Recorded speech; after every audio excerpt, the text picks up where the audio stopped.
Simple index fund எனக்கு வந்து ஒரு 15.5% வரைக்கும் கொடுத்துருக்கோம்.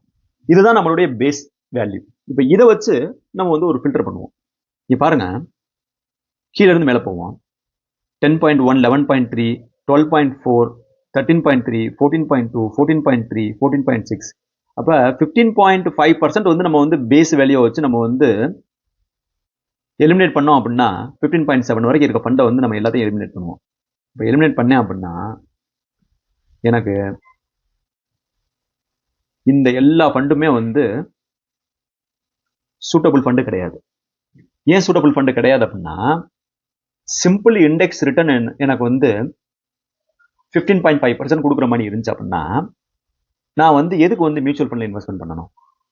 ஆக்டிவ் மியூச்சுவல் ஃபண்ட்ல இன்வெஸ்ட்மெண்ட் பண்ணி அதுலேயும் வந்து ரிஸ்க் பார்த்தீங்க அப்படின்னா, ஒரு மியூச்சுவல் ஃபண்ட் 10% கொடுத்துருக்கு, ஒரு மியூச்சுவல் ஃபண்ட் 20% கொடுத்துருக்கு. எதுக்கு நம்ம அந்த அளவுக்கு ரிஸ்க் எடுக்கணும்? ஏதாவது தப்பு பண்ணிட்டோம் அப்படின்னா 10%. அப்ப பெஸ்ட் ஸ்ட்ராட்டஜி வந்து இண்டெக்ஸ் ஃபண்ட்லேயே போட்டலாம்ல. எதுக்கு நான் வந்து ஆக்டிவ் மியூச்சுவல் ஃபண்ட் வந்து போடணும்? இந்த எல்லா ஃபண்டுமே எந்தெந்த ஃபண்டு வந்து கொடுத்துருக்காங்களோ இது எல்லாமே வந்து எலிமினேட்டட். ஏன்னா அவங்களுடைய ரிட்டர்ன் வந்து நாட் ஈவன் இண்டெக்ஸ் ரிட்டர்ன். அப்ப நமக்கு வந்து மிஞ்சின ஃபண்டுன்னு சொல்லி பார்த்தீங்க அப்படின்னா, இதுல வந்து மிஞ்சின ஃபண்டு வந்து குவாண்ட், பராக், ஜேஎம், ஹெச்டிஎஃப்சி, எடல்விஸ், ஃபிளெக்சிபன்.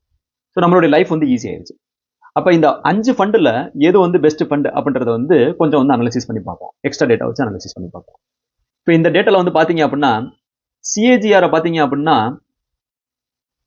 டாப்ல இருக்கிறது வந்து குவாண்ட் ஃபிளெக்சிகேப். அவங்களுடைய சிஏஜிஆர் வந்து 20%, 20.1%.